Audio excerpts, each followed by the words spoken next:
Welcome to the National Capital Project Management Symposium.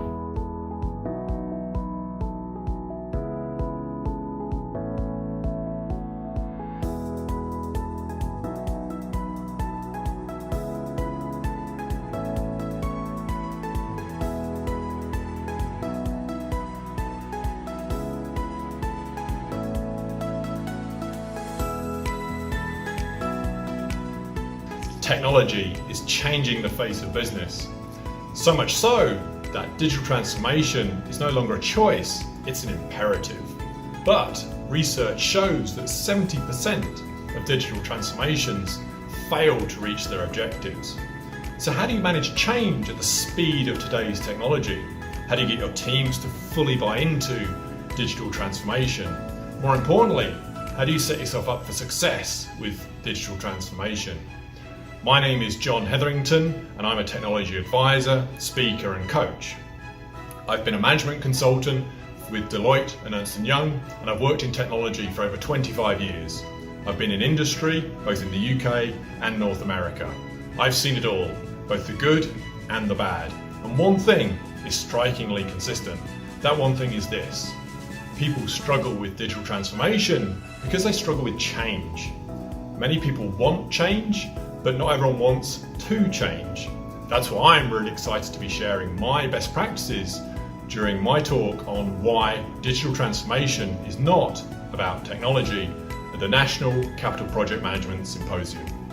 During my talk, I'll be sharing tips and strategies on how to manage digital change and get the right digital skills, how to spot and fix a project that's going off the rails, more importantly, how to create your own digital transformation roadmap. So, if you're a project manager, a business analyst, or a leader who's struggling with change in your teams, you don't want to miss my talk. I'm John Hetherington, and I'm really looking forward to seeing you in Ottawa.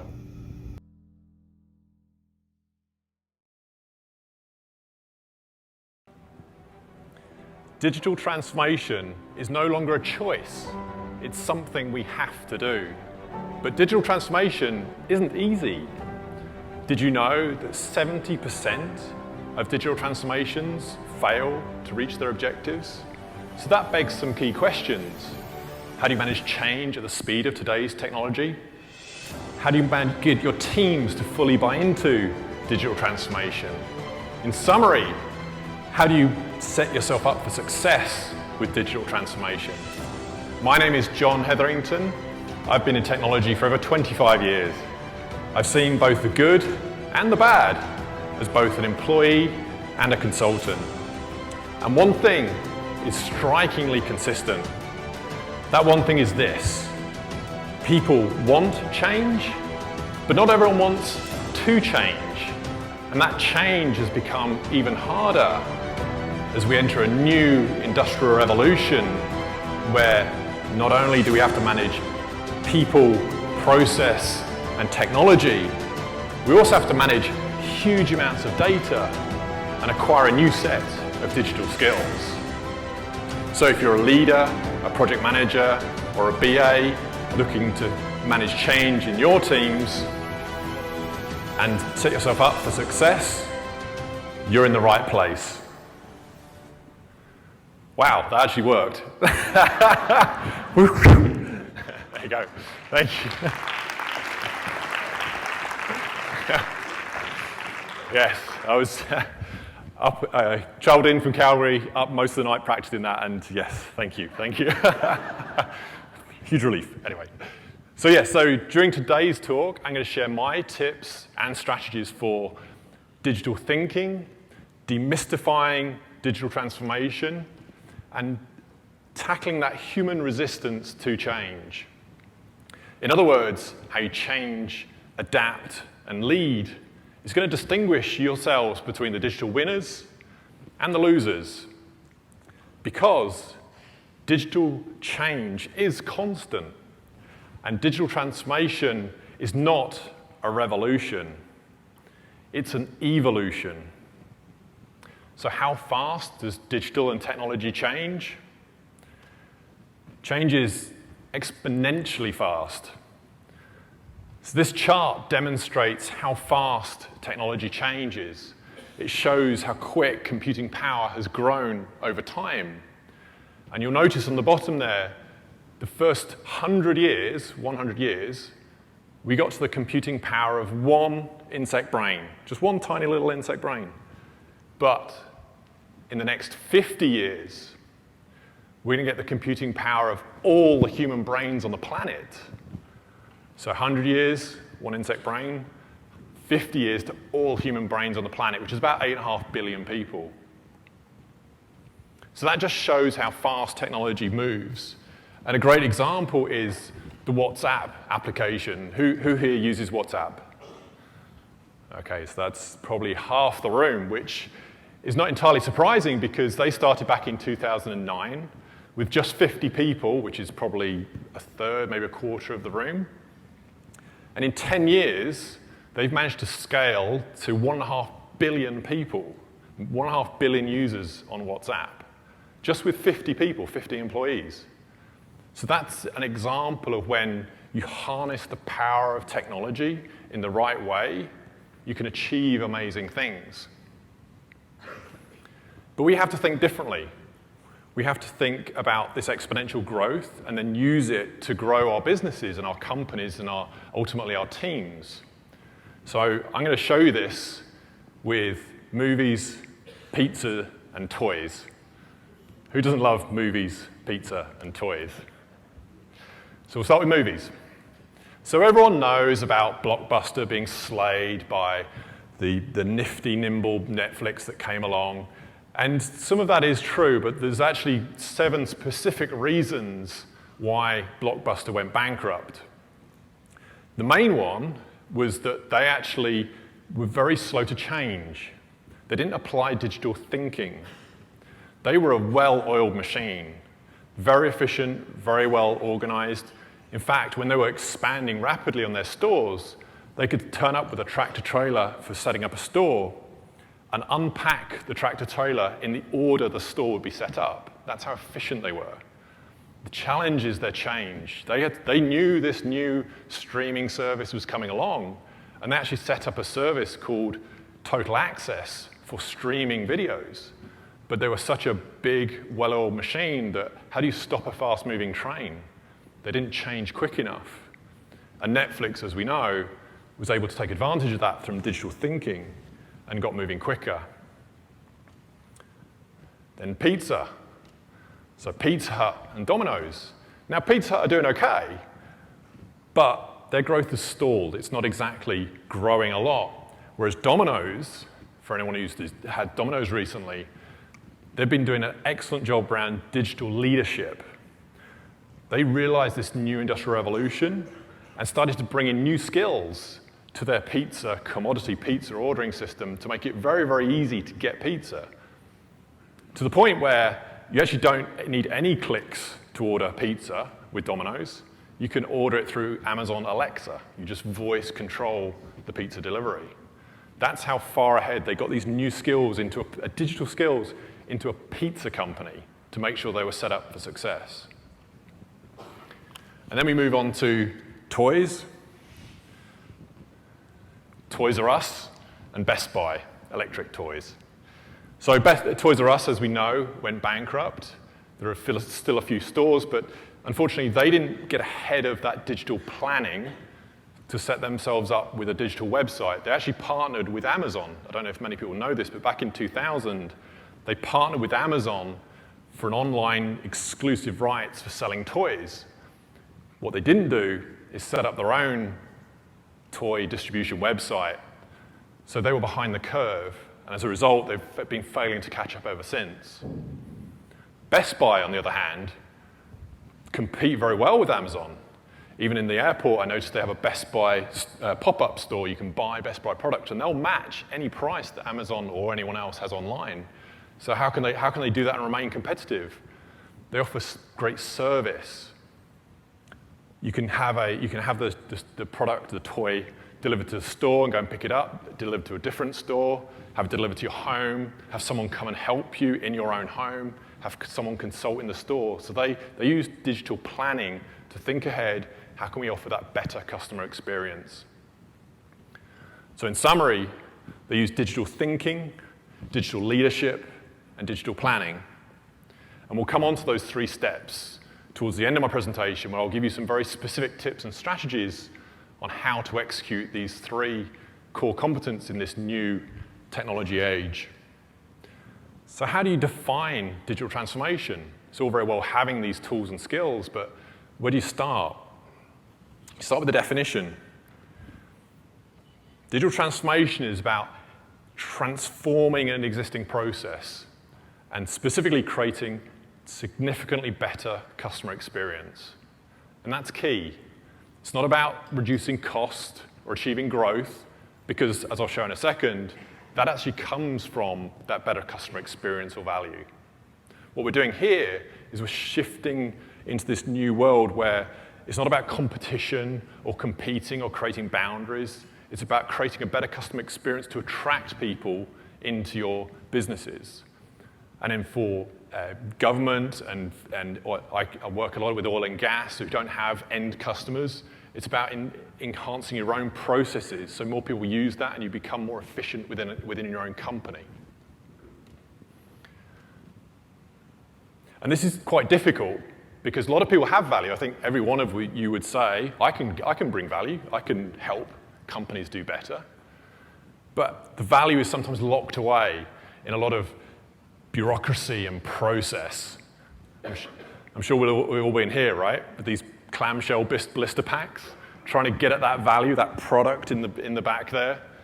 This is me struggling to get my printer ink cartridge out. And this is a great example of where that value is there, but it's packaged up, it's hidden away, it's under layers of process policy and governance and day-to-day jobs and working, which just hides that value. And that's a real shame. And that's why I want to illustrate that today, so we can see how to move this forward. So let's see how this works in practice. We've talked about customer experience or value, and this chart shows how we adopt technology up on the vertical versus how much technology we adopt on the vertical versus how much technology we bring into the company and how well we bring it into the company along the horizontal axes there. So to do this, to show you this, I'm going to take you on a trip to the zoo, starting with squirrels.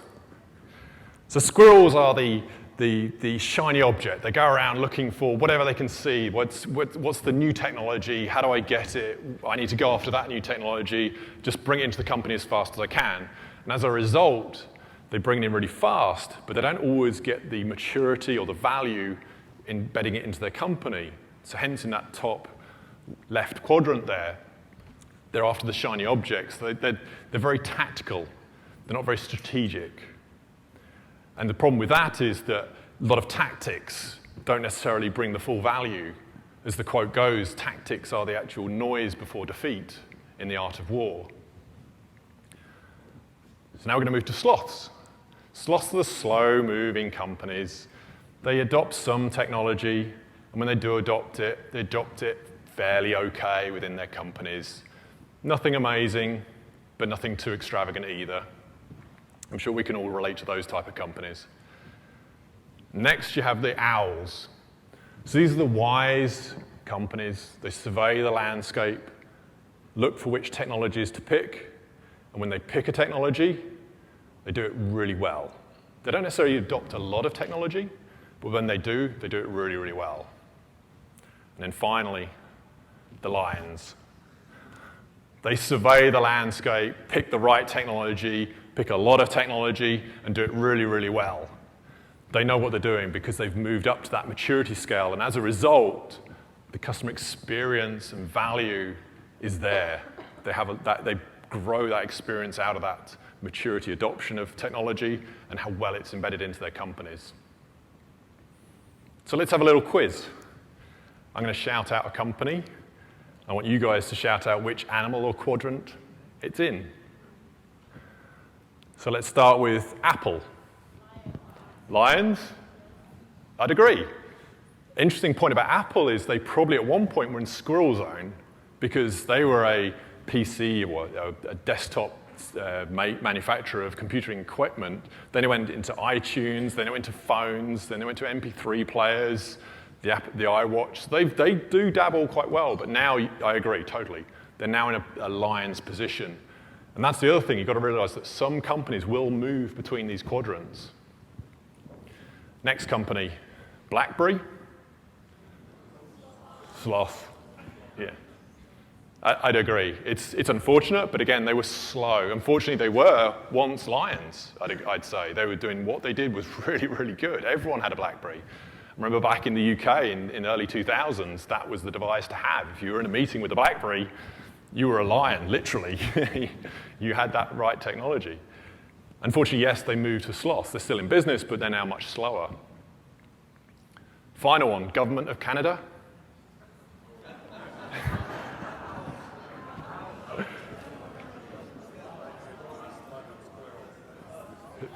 Everything. I'm not hearing lions, but I'm.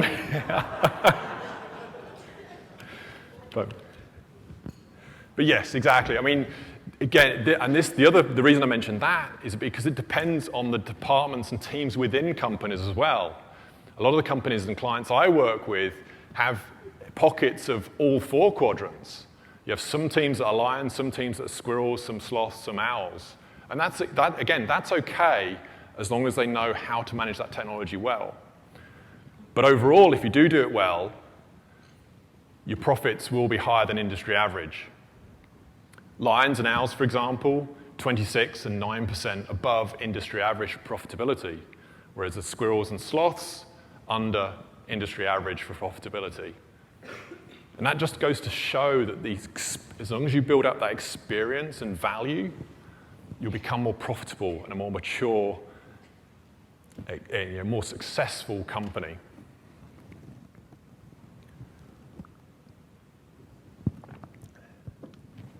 But it's not always that easy. Technology is complex, right? We all know that. We've all been here. We all, yeah, needs to be a bigger hammer, right? We've all had that frustration where we just cannot get that technology working, be it our own devices or laptops or applications, or even when we're on the other end of a receiving end from a phone call to a service desk to get something fixed or updated, and it just doesn't work, so it gets really frustrating. My wife, Bex, my father-in-law, her father, owns a skeet shoot, clay pigeon shoot. He actually took his laptop to the shoot and shot it. He was so frustrated with the laptop, he just said, right, I'm done, shot it. And this illustrates another point where a lot of people lead with technology, and leading with technology, diving into it quickly, like those squirrels, is to miss the point. And it reminds me of a story. So back in 2005, Bex, my wife, and I were really excited. We were just about to emigrate to Canada. We were leaving the UK, and couldn't believe it would fulfilled a lifelong dream of coming to Canada. And who wouldn't love Canada, right? With the parks, mountains, hills, and great people. It's been a wonderful experience for us. So we were super excited, ready to go. It was 1 week before we were due to leave. And we just had to finish some electrical work, and then the tenants would move in, and we were leaving 1 week later. It was the Friday evening. I'd just arrived home from work, feeling pretty euphoric. I'd just had my leaving due at work, and everything was happy. And I came up to the door. As I up to the door, my wife opens the door and said, "John, the electrician's called. He can't turn up till Thursday." I'm like, oh. If the electrician's delayed, it means the electrical work won't get done, the house won't get finished, the tenants can't move in, we'll never get to Canada. I know, thank you, Captain Obvious. What are we going to do? I know, let me think about it. It's only a few switch plates. I could do this work. I'll tell you what, you go and put the kettle on, and I'll get to work and get it started right away. For any of you Brits in the audience, a cup of tea solves everything. So I got to work, got the switch plates, my tools, and was ready to go. Now, with electrical work, there's a safety element. As everyone knows, you should probably turn off the power at the breaker, but the breaker panel was all the way down in the basement. and I was all the way up here on the second floor, and it was just a few switch plates. I'm not doing any major rewiring or anything. So I got the first switch plate. I'm just lining it up, ready to go in, and starting to screw it in. Bam!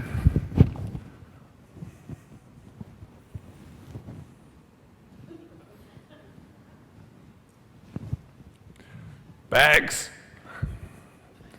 Oh my gosh, what's wrong? What have you done? I think I've just electrocuted myself. Oh my God, are you okay? And why? Anyway, the point of the story is to lead with technology is to miss the point, similar to how I led with fixing the electrical without properly planning it out and following through with the safety checks to make sure the power is off. And a lot of my clients do that. They jump into technology, and that's what we've all got to step back and realize that shiny objects are very attractive. We want to do that new thing to get that new benefit, but it's not always the right thing to do. So not only do we have to fight the complexity of technology and how quickly we put it into our companies, we also have to fight a fundamental human resistance to change called status quo bias. So status quo bias was a study done about 50 years ago, actually. It's not new, but it's about our human resistance to change, which is inbred from the Stone Age. As you can see from the illustration, change in the Stone Age meant death or stupidity in this case. But we're inbred. We have this human resistance to change, and it manifests in three ways. Firstly, around uncertainty. And this affects everyone differently, bear in mind, but we do each have this to some degree. So a great example was my friend Paul, who was an architect and was doing okay in his architecture practice, and then he had an opportunity to apply for a job in a different state, a different province, with a new architecture firm, with more responsibility, more interesting work, more pay. It was a great opportunity for Paul. But then he got thinking about it. He thought, well, it's in a new province. I'm going to have to move the family. I'm going to have to find new schools. I'm going to have to sell the house. He hadn't even got the job yet. And he was already thinking about the process. And unfortunately, in the end, he said, yeah, I'm not going to go for it, which was a real shame because people it's exactly like Paul, people build up that uncertainty in their heads and don't try things because they're overthinking what could happen before even trying it. And again, everyone's different. Everyone have a different level of uncertainty. The next one is contradiction. We don't like to contradict existing norms and beliefs, which sounds sensible, but it unfortunately hinders innovation and growth. The prime example is institutional blindness. So when you join a new company or institution, it takes just 3 weeks to become institutionally blind, where you fall into those norms and processes of the existing company. And that makes a lot of sense, right? You've just joined a new company, you want to do well, you want to fit in. But unfortunately, that then trends you based on what they do already. It doesn't do anything new. Same with online reviews. We follow online reviews because we like to think, okay, if they've experienced that, I'll experience that. So then you follow that. You don't want to contradict, or you want to see the norms. And the last one is avoiding regret. We don't want to make bad choices, which again is normal. Why we'd never want to make a bad choice. The problem is, the more choice we have, the more we think about the problem, the bad choice it could be, even though it may not be true. And technology, there's so much technology. We have so much choice with technology. This compounds our decision-making ability around avoiding that regret.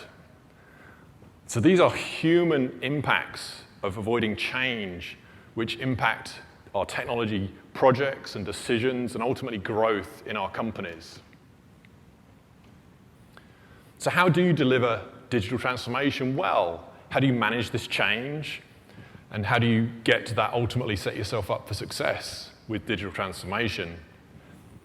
I actually have 7 steps, but with the time today, I'm going to cover 3 key ones based on the planning, the leadership, and the skills.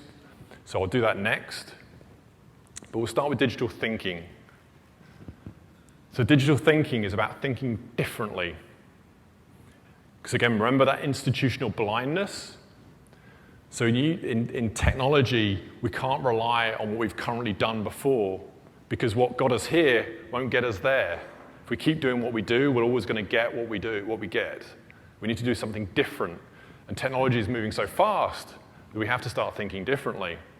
And this is pretty easy to do. It's just a little difficult to do in terms of habit. One great way to do it is feedback from your other teams and staff and customers if you have end customers. The other way to do it is just to read online in other industries, ideally outside of your company, in other industries, even other countries. What are they doing?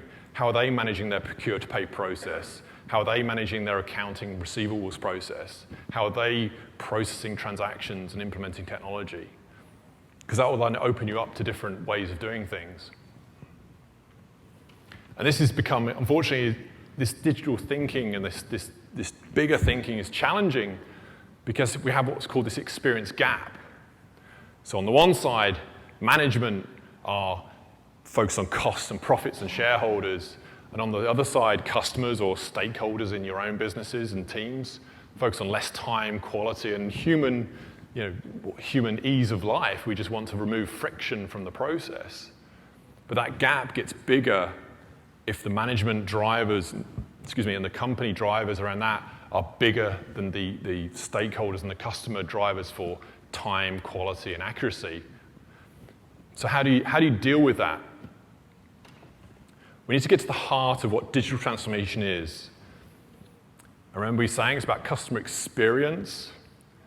So using this quote is a great way to quantify that, is to create that future. We don't know what it is. We don't know what the future is. So let's create the future. Let's define our goals. And this is a framework, a great framework for doing that. So the experience is the heart of digital transformation in the middle there. And you can focus where to start on either service, data, product, or foundation. It doesn't really matter where you start, because if you start with one, the others will follow. A great example is service for Amazon. They provide great service, same-day shipping. Everyone knows that because then that's why people use them so much, even though the products themselves are nothing necessarily special, but you use that customer service. And data, that's where Netflix would trend which films you're using, and also Amazon as well. This is where Amazon span the two quadrants here, because they look at the data around customer profiles and start to recommend products you should use. So if you get your data analytics right, you can then start to provide a better experience. Google are also very good at this as well, the data side. Search engines are pretty easy to write. I think any one of us could probably find code online to create a search engine, but getting that data from the search engine and using it a way to create value and predictive results based on what you typically search on and starting to set trends, that's the key bit that's really difficult. And once you crack it, it's very good.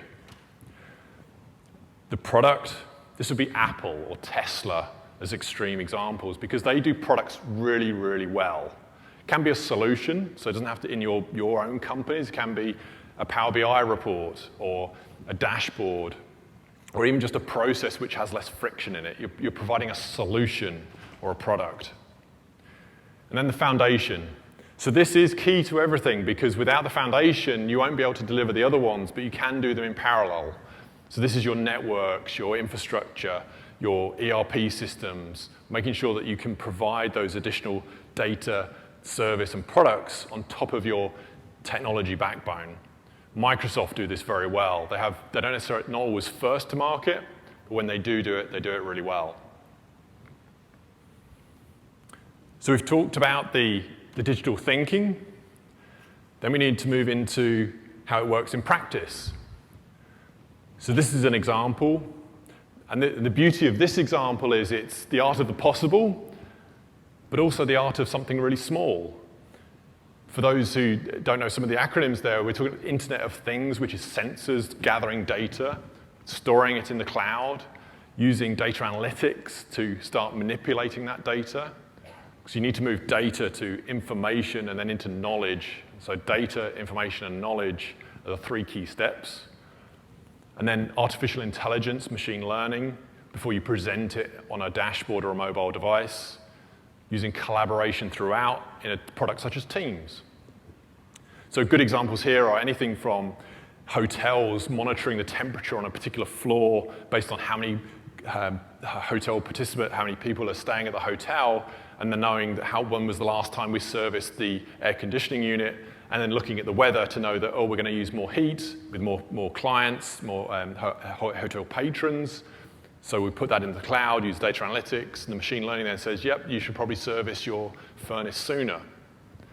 Realtors are using this. They're using data stored in the cloud, the photos of houses, and data analytics and machine learning are starting to pick out items in those photos. So how many bathrooms, how many bedrooms, what sort of fixtures and fittings are in these photographs. Then they can channel those photographs based on a dashboard, the mobile dashboard, to specific clients. And the collaboration is key, and we'll come on to that, why that's such an important skill in a second. But technology, as we know, is not enough. Because technology here, for example, is a pretty straightforward thing. We're counting things. Has anyone seen the Count Me app? So this app, which is machine learning in effect, is counting how many objects on the back of this tractor trailer here, which seems pretty straightforward. And this is where I'm going to illustrate with a quiz. So I'm going to ask you another quick quiz for you guys. It's pretty simple. I'm going to ask you to identify fried chicken. Everyone knows what fried chicken looks like, right? And labradoodles. Does anyone know what a labradoodle is? Dogs, curly brown hair.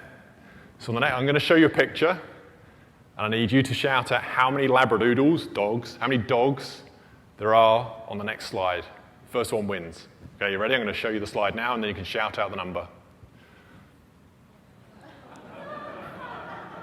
Come on. 4. Yep, you have a winner. So again, this is the example of where machine learning can help to a point, but there needs to be that human interpretation. So if we think we're good at that one, let's take it up a notch. Let's use dogs again, but this time compared with muffins. Muffins are easy, right? So again, I'm going to show you a picture. You're going to tell me how many dogs you see. First one to shout it out. You ready? Okay, go.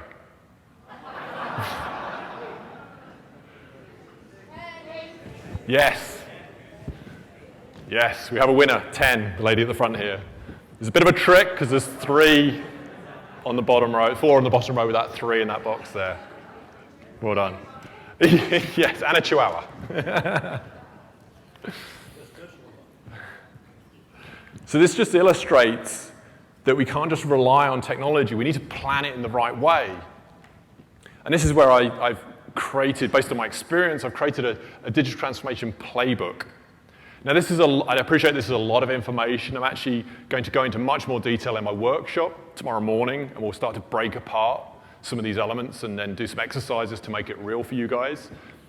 What I'd highlight, though, is effectively it is a waterfall process, but we're adding agile type elements through it. So when we move through the design, define, deliver, and elevate, we look back, we refine, we create feedback. And 2 or 3 really important factors here around why it's applicable to digital transformation is the first one around feedback at the beginning there, just above design, which we've mentioned. Getting feedback from customers and people outside of your industry, ideally, to see how you can improve the process. And then under define there, the proof of concept, POCs, proof of concepts. So these are about starting small and scaling up fast, because there's so much technology out there, it's changing so fast. You need to start somewhere and just build it up and see how it goes. To not start, remember that status quo bias around the avoiding the contradiction and not wanting to disrupt the norms, you've got to start somewhere, and just taking some steps is better than taking no steps. The last 2 there around deliver and elevate. So learning is key, and we're going to come on to that, as well as collaboration in the digital skills in a second. But the bottom one there, break data silos, just above deliver there. So that's, once you start delivering well with technology, because data is so prevalent, you're starting to share information and learnings by breaking these data silos. And once you do it well, you move into the next part around breaking, under Elevate there, breaking organization silos. As a result of that, you start to get more innovation and rapid scaling. So we'll go into this more detail in the workshop, and I'm also available after the session for any questions. Happy to talk you through this. So now we need to focus on the skills. It's all very well knowing what we need to do in terms of that digital thinking. It's all very well planning for it and how, using this playbook. But now you need to make sure it's delivered well. So we start to talk about digital leadership, digital skills. How do we make sure these projects, these technology projects, go well? Technology is causing us to rethink leadership. Digital is creating a new set of skills. And each of you and your companies will be in different stages of these skills, but it's important to know what they are. So that's where I've illustrated these in my next slide. So then, in the past, we had competition, whereas now we have collaboration. Then we had waterfall. Now we have agile. Then we had tasks, whereas now we have innovation. Then we had output. Now we have creativity. Then we had decider in chief, whereas now we have questioner in chief. Then we had process. Now we have embracing change. So, as I said, each one of you and your teams and your departments and companies will be in different stages of the then and now. There are many people who are all in the now. There's a graduation between the two. What I'm illustrating here is that in this new digital transformation and fourth industrial revolution era, is we need to start moving to these now skills, particularly around collaboration. It's no longer about competition and creating barriers to entry. It's about making sure we collaborate and talk and share. So many companies now set up, I mean, this is where these sort of forums are great because you're meeting other industries, other people, and starting to share knowledge around how you do different projects across Ottawa. And for those traveling in from other cities and countries, sharing that knowledge with Ottawa folks as well. Waterfall and agile, I appreciate there's a place for both. I actually quite like waterfall methodology, and it has a very specific place, which is really good for when it's a time-driven deadline we have to meet. Waterfall actually works really well. Agile works very well as in other situations where we need to just prove something out quickly, less around regulation or financial constraints or deadlines. Agile has that edge there. So I actually think there's a bit of both in the now there. Innovation, we need to think differently about tasks. It's not just performing the task and then the one below it, the output. The innovation, the creativity means how do we do this differently? Which then leads into that questioner in chief.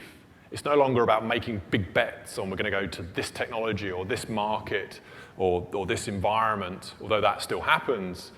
But getting to that process does need some questioning. Get feedback from your teams in terms of how you do things.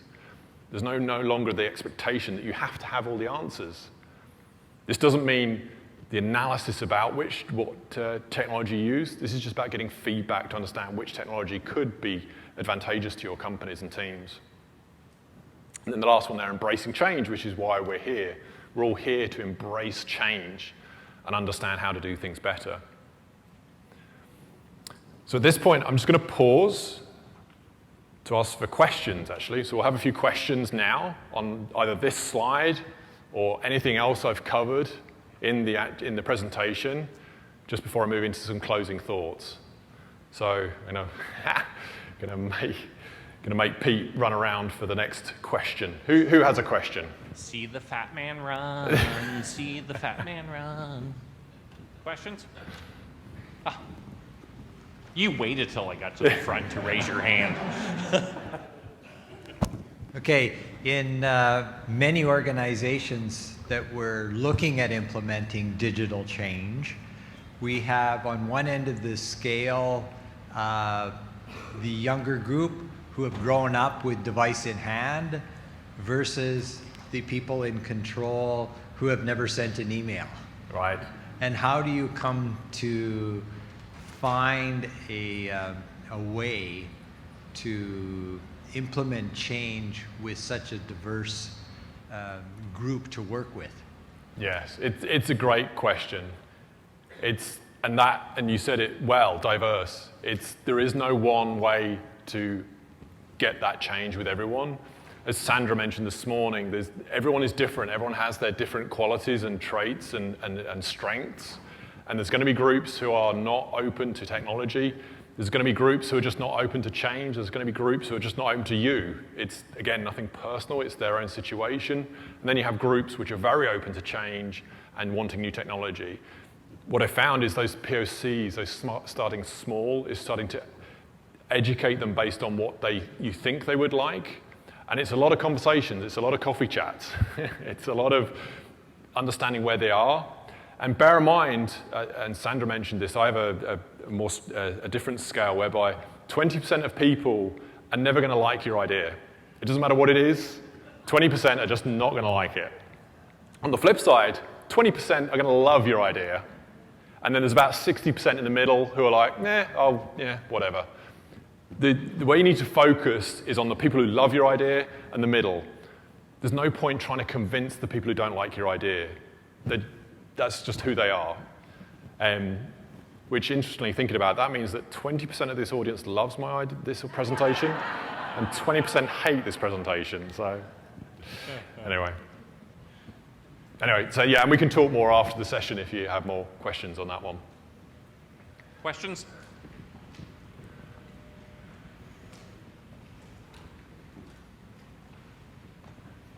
Oh, there's here one we there. go. Ready? I was afraid to ask the question because I'm afraid of catching. When you have the situation where it's been so long since the technology change has taken place that the technology we use today is held together with duct tape and gum paper, literally. And you've got your operational team is reduced down to such numbers that all they can do all day is just maintain that working. Meanwhile, you want to make a digital change. How do you make that happen when your team's already stretched? Yes, it's a great question. And again, a challenge I see every day. I do a lot of work with oil and gas clients. And with the oil price, we've had to cut everything back incredibly far. I just want to illustrate that digital change is only one part, and I'm hoping, and I will go over this again, that digital transformation is not all about the technology, because that foundation, remember that digital foundation, as long as you do the jobs well, albeit without the technology that you'd like, by making that process better, you're ultimately creating wealth and value and growth within your companies. So I know it's a bit of a high-level statement, but focusing on what you can do well, because you won't necessarily have access to the resources to do other things, is going to be a constant challenge until the company either decides to invest in that technology, or ultimately, if it's not a fit for you and your teams, then again, you may have to look at a move. And I'm not saying jump for jump reasons, but sometimes you have to look at where you are and your company as well. But focus on your teams in terms of what can we do well based on what we have. So it could be just removing a friction from the process in terms of how the forms are approved. So there might be an approval step which doesn't have to happen at this particular step in the process. And that's why one of the first steps in that playbook is looking at the process and getting feedback from the teams to, hey, what can we do better?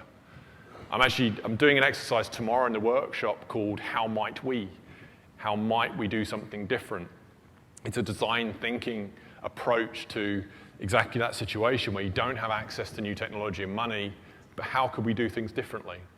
So it's a complex topic, and I'd love to chat with you afterwards about this in more detail. Okay. Hey. So there's a change about, and people are losing jobs, finding new employers. And when an employer is interviewing, you sometimes have an opportunity to ask questions of the employer. You research them, you go online, you check out their quarterly reports.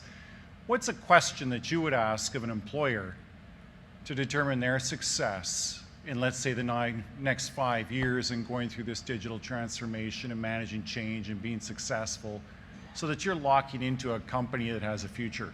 Yes. Great question. It's I've just completed a digital transformation survey with a lot of clients in Calgary, actually, in the oil and gas, because the perception is that they're very behind digital transformation. What I'm finding is every city I visit, there's some perception of behind, regardless of where it is. So I was back in Manchester in the UK in the summer. They felt they were behind Europe in terms of digital transformation. But to your point, the question I would ask is, how do you innovate? What's your approach to innovation? And again, you have to judge the interview, because some people will go, yeah, whatever, and it's not even a question you can ask. And when you say innovation, it's how does the company look for new ideas? How do they do different things? Is there opportunity for me to bring forward new ideas? And then ideally, notice I didn't say technology. How do you bring forward new ideas for technology to solve? That's the second part. So it's asking them about their approach to new ideas and ultimately new technology. That would be one question for sure. Thank you. Okay, yeah. Could you elaborate on the questionnaire in chief part? I get it, decided in chief then. When it comes to questionnaire in chief now, a little bit of elaboration and perhaps provide an example. So an example, did you say? Yeah. So I have a couple of I can't name them, but I have a couple of client examples whereby, and again, this isn't necessarily the CEO or the leadership, although that does count. I've seen this both at a manager level and at the team level for project managers, where there was a lot of thought previously around you had to come up with the answer and have all the answers for everything and everyone, whereas now, particularly as a project manager, the first thing I'm going to do is ask my team. The key thing is you have to time box it. You can't spend a lot of time going through those questions, because you will end up going through analysis paralysis, because everyone's going to have a great idea.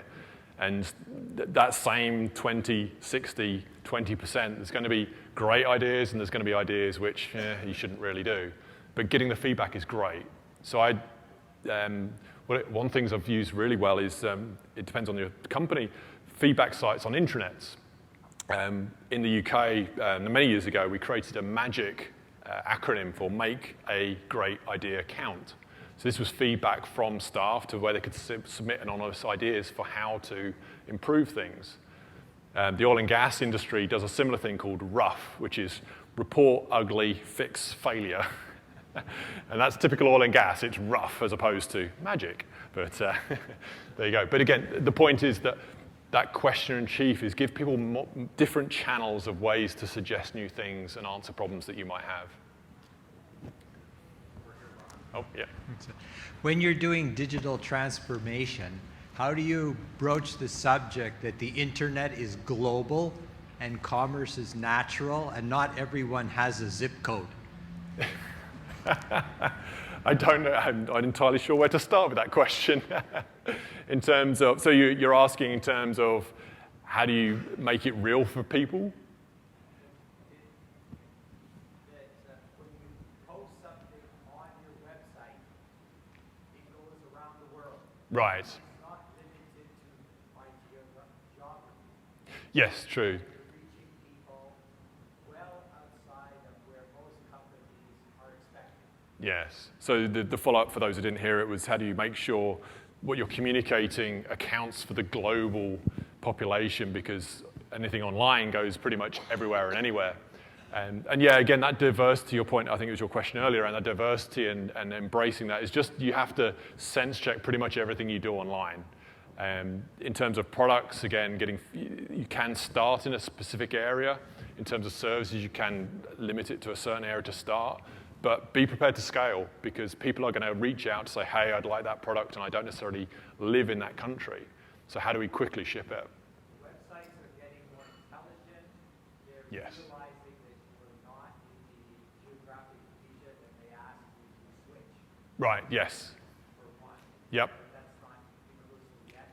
And the other thing is I'm sure everybody in the room has been to the third page on an order only to figure out who can't accept your payment here. Yeah, it's hugely frustrating. You're right, and for those who didn't hear that, around websites that understand where you are geographically and then adapt it accordingly, and then get to the end of a shipping order and find you can't get it to your particular city or province. And yes, that's the complexity around technology. It gets very frustrating. It's very powerful, but it does get very frustrating.